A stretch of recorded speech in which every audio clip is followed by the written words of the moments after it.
is trying to create a world where all life thrives. That's the mission statement here at the San Diego Zoo Wildlife Alliance. And just by walking through our front doors, you are being an ally for wildlife and helping us out to create that world. If you take a look to the right-hand side of the bus, you're going to see a beautiful flamboyant of flamingos right here. These are American or Caribbean flamingos, and they get that beautiful pink color from the crustaceans and algae that they eat. It's going to be the most vividly colored of the 6 species of flamingo that are on planet Earth. Now, as we make our way around the zoo, I'm going to tell you all sorts of interesting things, not just about our animals, but also little things that you can do to help out wildlife in your very own backyard. Hopefully, I'm going to inspire you to be part of the solution with those conservation challenges. I'm going to tell you about the collaborative work that we do. We partner with organizations all over the globe in the conservation of many of these animals that you're going to see today. Now to the left of the bus, you're going to see a big macaw. That's where the exit is going to be. Our zoo is going to be closing at 5 p.m. So you may have some time to explore once you get off the tour. If you haven't seen the amphibians, the reptiles, and the insects, that's a great place to explore right by the exit there. It's also right next to the Skyfari aerial tram, which is a one-way trip across the skies of the San Diego Zoo. You may be able to hop on board before you leave us today. We're dipping down into the lost park, and as we do so, a couple of quick safety reminders. Please keep those hands, feet, arms, legs, paws, and tails, and especially your kiddos inside of the bus. If you'd like to stand up to get a better view, no problem. Just help me out though. Keep those feet down flat on the floor. Hang on to the benches and railings around you if you are going to stand up. And folks upstairs, I know you can't see me, but I can see you. There is For a the camera right there, front and center, champion, for so the no bumping champion, up there. stand up. We try to keep all the shenanigans here at the zoo over on the Monkey Trail. Now, if you look around you, it might look like we're in a forest, right? Yeah, we are. Hopefully, we're in the middle of our lost forest right here, which is going to be part We're in the of jungle. our Asian Rainforest Conservation Hub. As we make our way around the zoo, we've got all kinds of conservation hubs, which are areas around the planet where we concentrate our conservation efforts. And we've arrived in our Asian rainforest right here. This is going to be home to our Malayan tigers.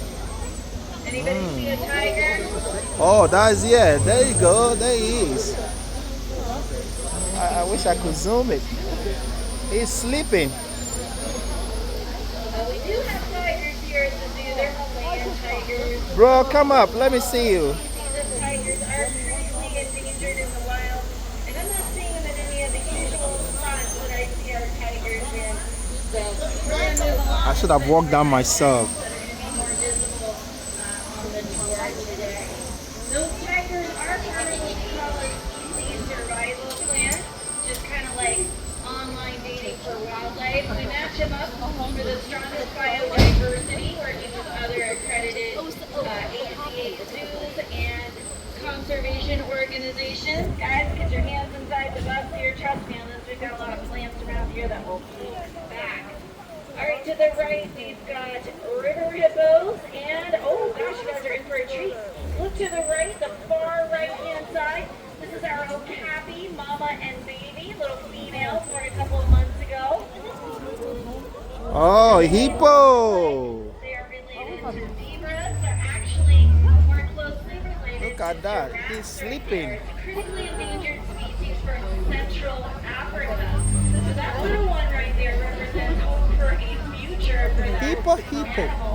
There was a time And then look at the giraffes. the okapi was extinct, so they're very important in conservation organizations creating biodiverse, rich group of animals that we can protect them from becoming extinct.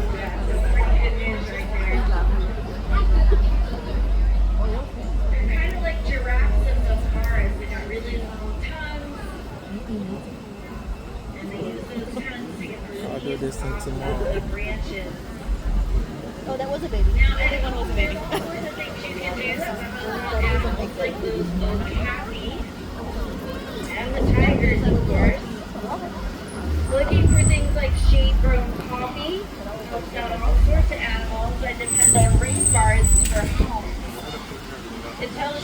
responsibly sourced and it doesn't destroy important habitat.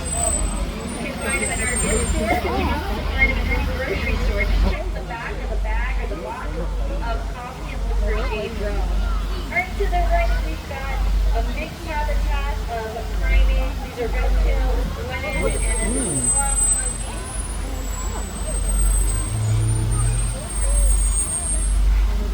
I'm not seeing any of them out on at my vantage point here. Sometimes they're down on the ground.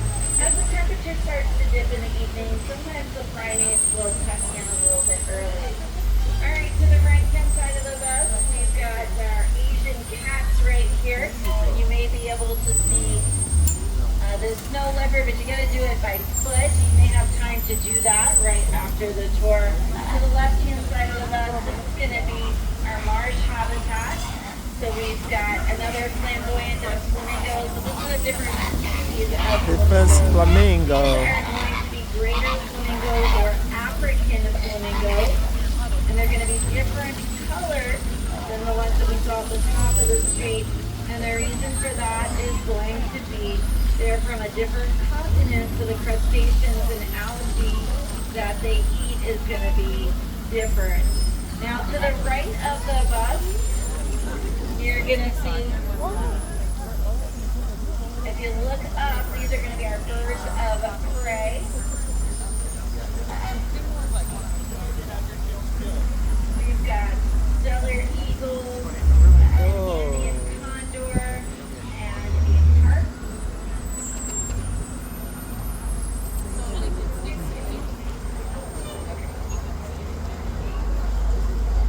To the left, these are going to be cormorants. This particular bird right here is from Africa. There's some species that live right off the coast of San Diego. They're pretty cool birds. They've actually got solid bones. Makes them specially adapted for swimming and diving.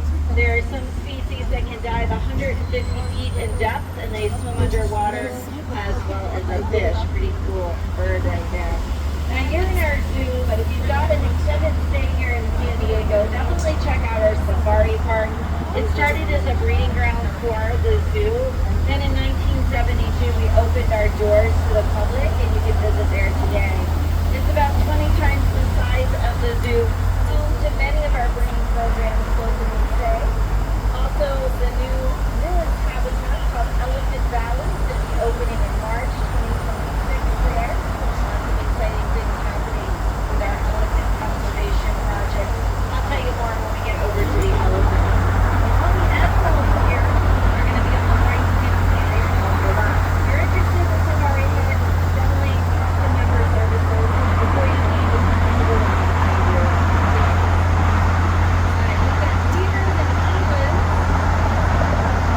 The zebras, of course, are going to be sitting here. The eland is the brown one with the twisty horns. That's actually the largest ungulated animal in the Amazon savanna. Means they've got horns and hooves. Now, a group of zebras is called a dazzle. The dazzle of zebras running can be quite confusing for a predator like a lion to pick out an individual. So those stripes do come in pretty handy. Next up to the right, we've got the smallest animals are called sphinx gazelles. And then the brown ones with the white stripes are gazelle. called lesser kudu. And I see several of the female lesser kudus here. Usually you can pick out the male pretty easily. They'll be the one with the very impressive horns. To the left, we've got polar bears. Let's see if we can find our polar bears out and about. I am not seeing our polar bears. I'm going to continue up Polar Hill here. We'll keep looking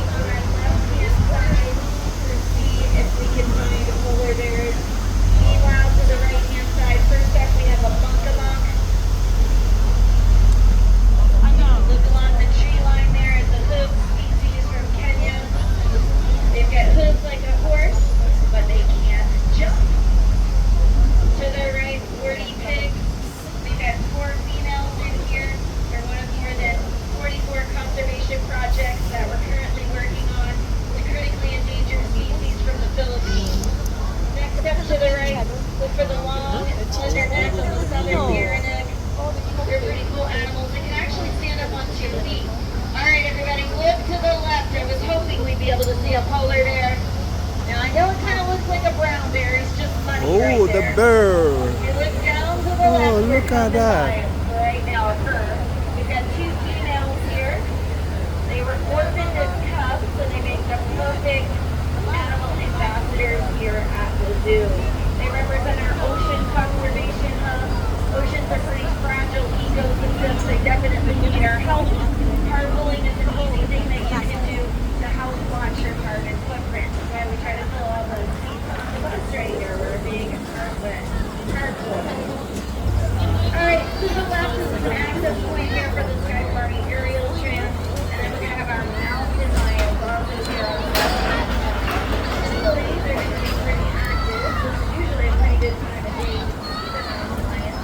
These are rescues from Idaho. We gave them clever California names, Tahoe and Sierra, which are some nods to our California mountains.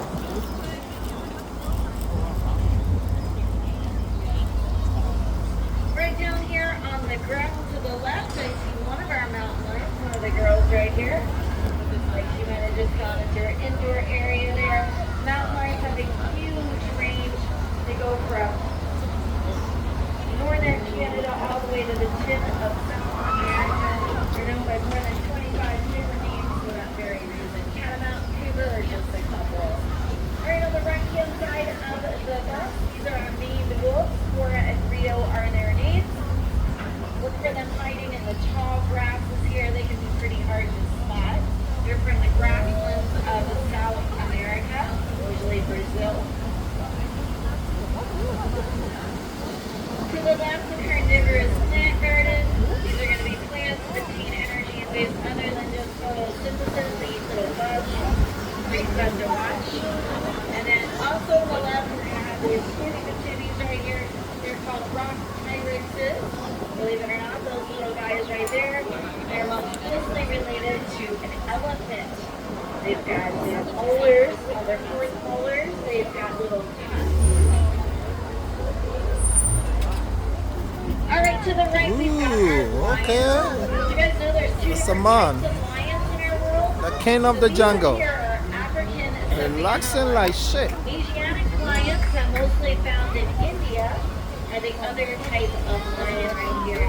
This is a brother-sister combo. We've got Miss Ellen, she's our beautiful lioness, and then we've got Ernest, our male lion. That's that lion on the pedestal in the front portion of the habitat right here.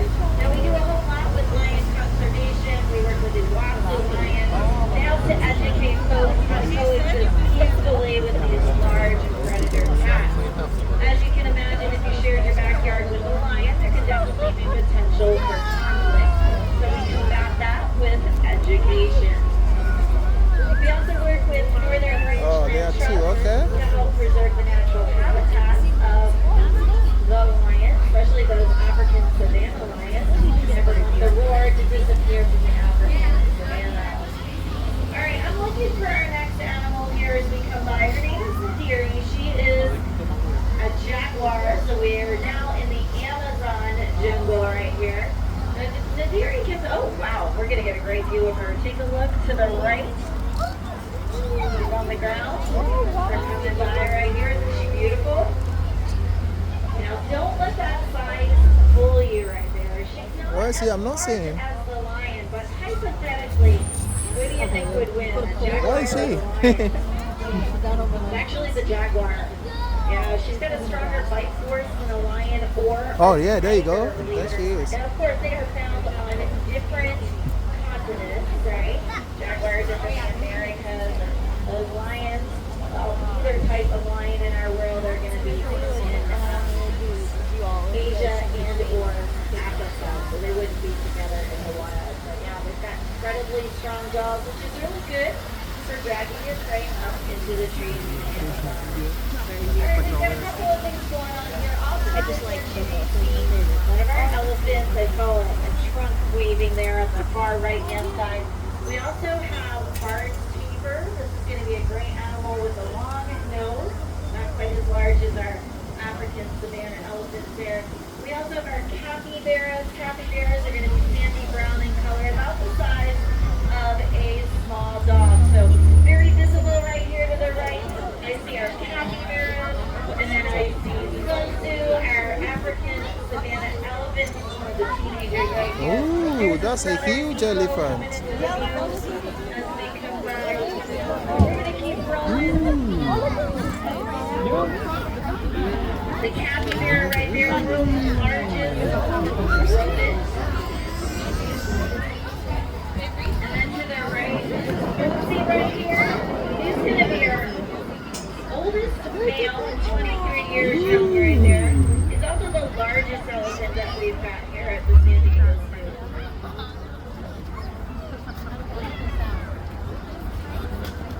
Elephants are incredibly intelligent animals. We have these utilitrees right here.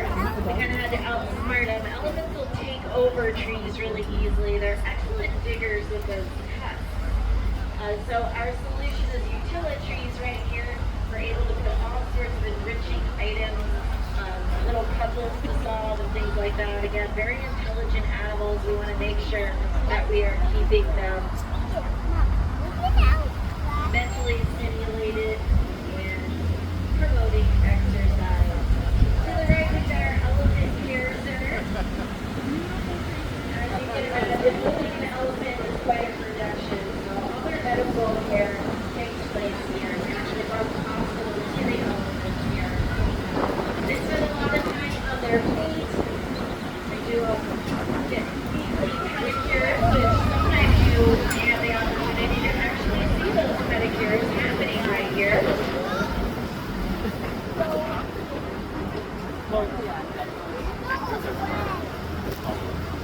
I see one of our female elephant up in front of us here, but I do want to take just a moment and point out these birds right here. Anybody want to take a guess as to what they are?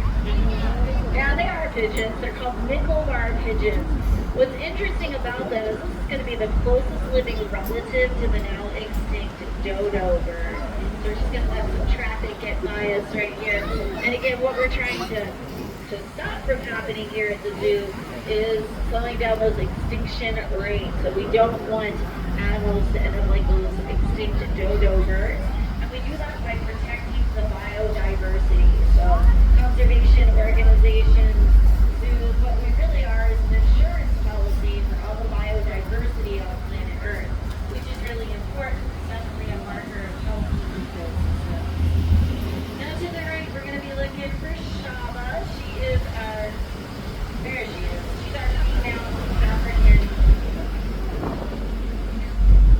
savanna elephant here. 43 years young. She's my favorite elephant right here. She's magnificent. What, 3 years? Wow. Dude, you're older than As a me. conservation organization, we do a whole lot of research right here. You're an OG. With our elephants, we were researching elephant mother's milk, and turns out chemically it's closest to goat milk. And knowing that's really important because we then work with goat farmers in Kenya to provide milk to orphan baby elephants at the Ritati Elephant Sanctuary. Elephants that are victims, unfortunately, moms are poached or killed for those ivory tusks. Sometimes climate change also can be a factor with elephant conservation. For the little ones, they've got to be taken care of until they're almost 2 years old. Our friends at the Ritati Sanctuary, there's boots on the ground. They go out, they rescue the orphaned elephants, and they rehabilitate them and then release them into herds. Pretty cool work they do there. You can find out more about our friends over at the Ritati Elephant Sanctuary on the San Diego Zoo website as well as the San Diego Zoo app. To the right, you might catch a glimpse off in the distance of a dromedary camel. These are going to be domestic by nature. We've got some wild camels left in our world. They're called Bactrian camels. They're the chipmunk camels. They're found in parts of Mongolia and China. Alright, coming up on the right-hand side are California and Honduras. We've got 2 males in this habitat. We've got one in the California panda. Look at that. And we also have one on the tree right here. Looks like he's spreading his wings. He's actually not got him all the way out. But he spreads his wings all the way out. It's the middle of the back, Wow, about a so 9.5 beautiful. foot wingspan. The third bird on planet Earth. Back in the 1980s, we had fewer than 22 condors left in the wild. Now, if you see these other black birds in here, a little bit bigger than a crow, these are ravens. They just look really small compared to the large condor right here. No feathers on his head. He's part of nature's cleanup crew. They're scavengers. That actually makes them really important to their food webs. They've got But they fly, enzymes in their fly. stomach that can break down bacteria that makes other animals sick. So again, 1980s, fewer than 22. We rounded them all up. We started a breeding program and we've been pretty successful. Now this bird right here on the tree, he's pretty special.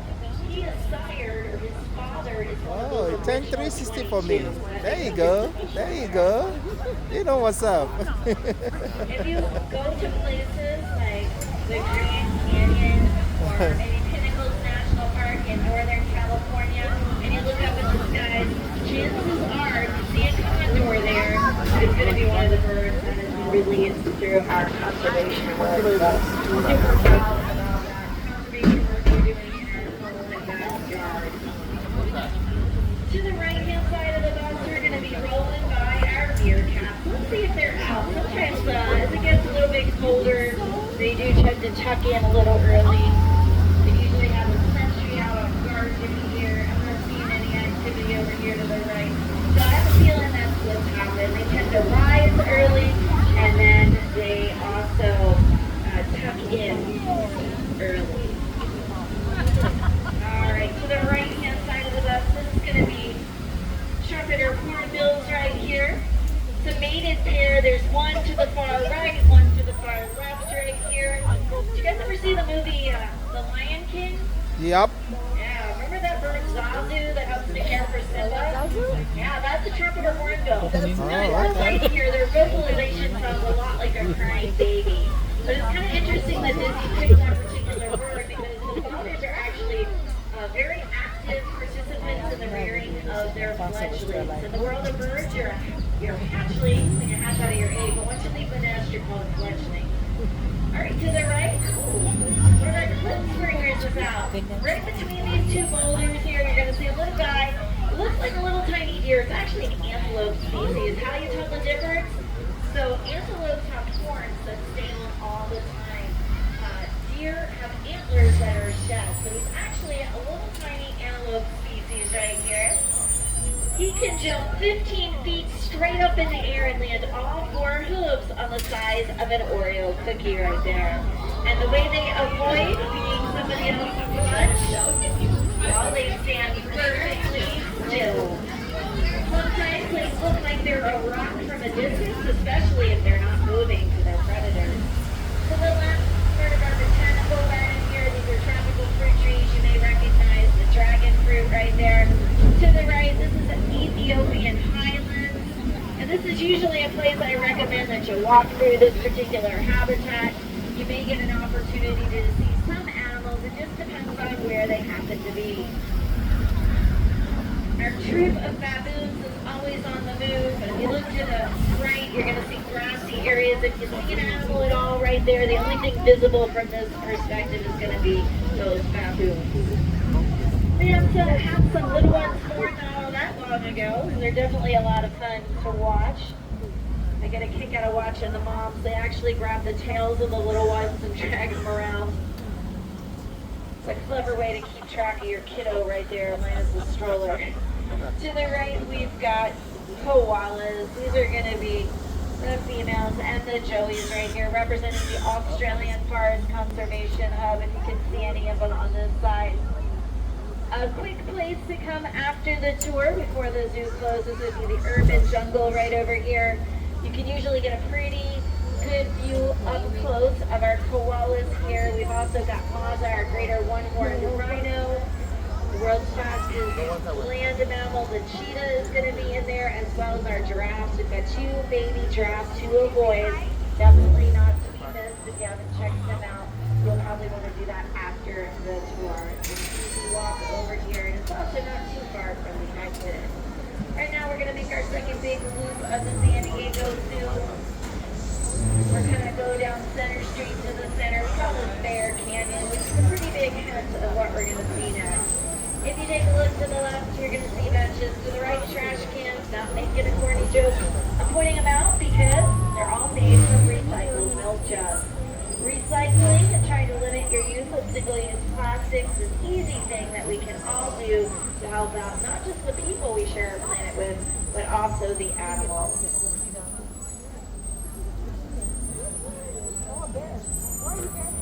Alright, coming up now on the right-hand side of the bus, we're going to have our sloth bears. Now we've got Mama Shala, and she's got twins in here, male and female. They're cubs. So 3 bears total. They share both of these habitats. So they've got 2 habitats to choose from. And it looks like we're going to get a great view of our bear family right here. Sloth bears are from India. You guys know the Disney movie, The Jungle Book? You know, Baloo with the bare necessities? That's the bear right here. Mama is sitting all the way in the back on the top platform, and the kiddos are here climbing around. Now, sloth bears are endangered. They face a couple of challenges. One is habitat encroachment. They just need to be given their space. The other is sadly being poached or killed for the bile in their gallbladders. Moon bears, also Asiatic black bears, also have that same challenge. So we teach people that there is absolutely no magical medicine in the gallbladders of any bear. That's one thing we work with, educating. Of course, we want people to get effective medicine and not to poach sloth bears here. Now, they're sloth in appearance. They've got that long, shaggy hair. Shala here would carry the little ones on her back when they were much smaller. They're a little bit big, but that is where the term sloth bear comes from. Sloth-like in appearance only. They can be quite agile and very fast if they need to be. All right, friends on the ground, I'm going to be moving the bus. I just don't want anybody to step backwards.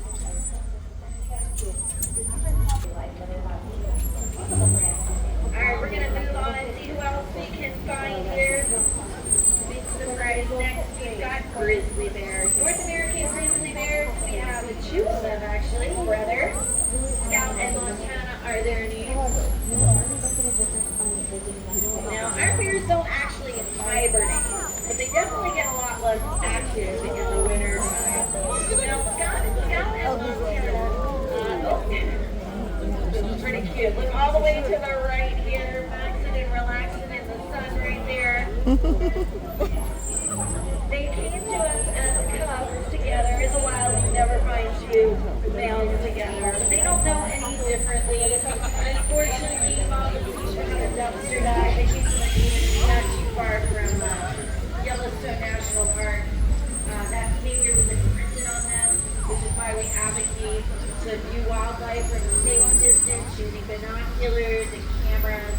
Because sadly, when they get too close and comfortable with people, it's not usually a very good outcome for the wildlife. So the boys are pretty lucky to be here. That's not usually the ending.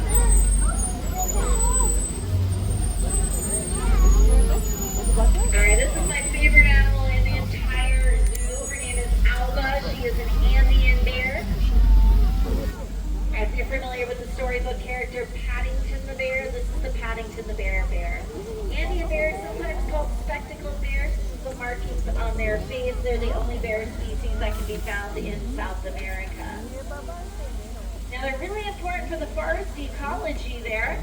They eat a lot of fruit. They're omnivores, but they eat a lot of fruit and they spread a lot of seeds. Alba right there is a proud mom of 3. So definitely helping us out in those endangered Andean bear populations. We have another Andean bear there, the male turtle is the same, but I didn't see him visible as we rolled by. To the left, Fern Canyon, to the right, Sun Bear Trail. We do have a sun bear here. Her name is Marcella, and she is the smallest species of bear, the inspiration for Winnie the Pooh. You gotta see her by foot. But the storybooks are absolutely true. Sun bears love honey, and Marcella often receives honey as an enrichment item. So if you look off in the distance, you may see a langur right here. This is a primate species from Vietnam. They like it hot and humid, so it failures. We've got a couple more primates we might get an opportunity to see. We've got our mandrills and our bulbous monkeys. Let's see.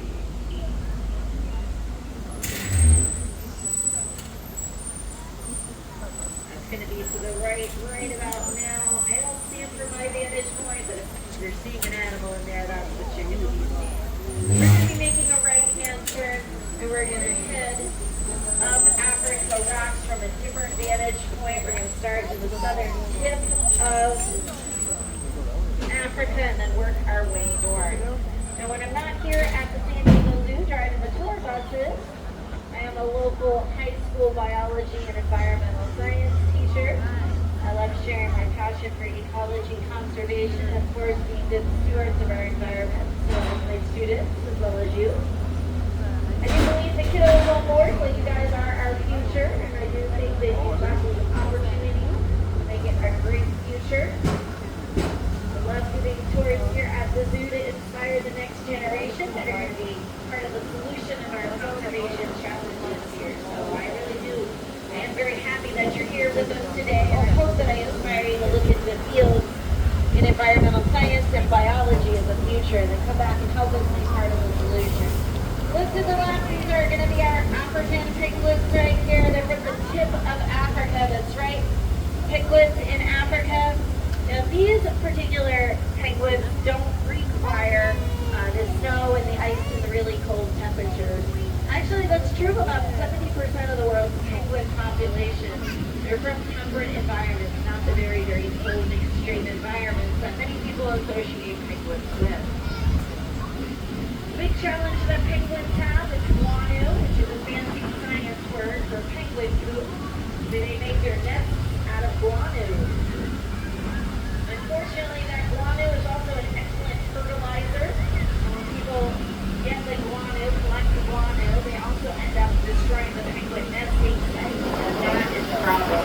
So we educate folks. Education is a huge component of conservation. Definitely something that I'm passionate about. Let's take a look to the left. I'm looking for lemurs here. It's a little bit chilly right now, though, so I'm going to be surprised if we see our lemurs. Main famous in the movie Madagascar by King Julian, those ring-tailed lemurs. Sometimes you can find it in the front portion of the habitat. It's usually best to see them in the heat of the day. They tend to tuck in when it gets a little bit chilly here. Alright, I'm still looking for some primates here, rodent monkeys. Again, they tend to tuck in when it starts getting a little bit of a chill in the air. But we've got the opportunity to see a leopard. Let's see if we're going to find her. We've got sisters here. They were born in 2023. Products of our species survival plan again, helping us out, ensuring that we have a future for leopards. If they're in the climbing apparatus, I see them. If they're not, you have to walk through Africa rocks. Usually you get a pretty good view of them. You just got to do it by foot.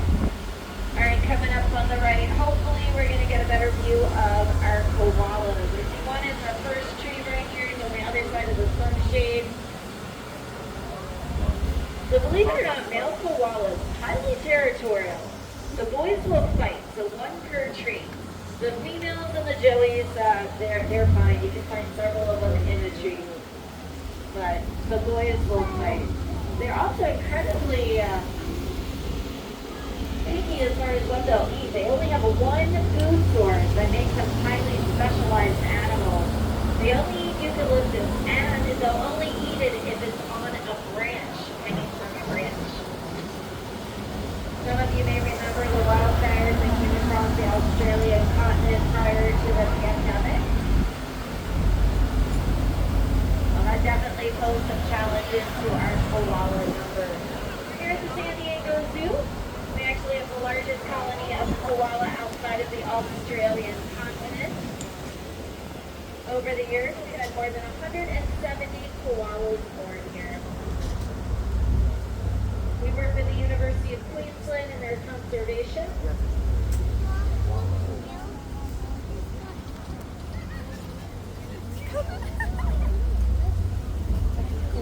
Alright, we're back to the front of the zoo again, to the right. I encourage you to come back. You've got probably enough time time to come back and explore the urban jungle right here before the zoo does close. And we've Okay. also got one of our gift stores right here to the left. You know, everything you do here, from your souvenirs to your snacks, I wanna go eat. everything Drop me goes off. back Let to me our go eat. conservation work. We're a nonprofit organization, so you can feel good about everything that you do here. Well, I hope that you learned a little something on our tour, something maybe that you didn't know. And I hope you'll take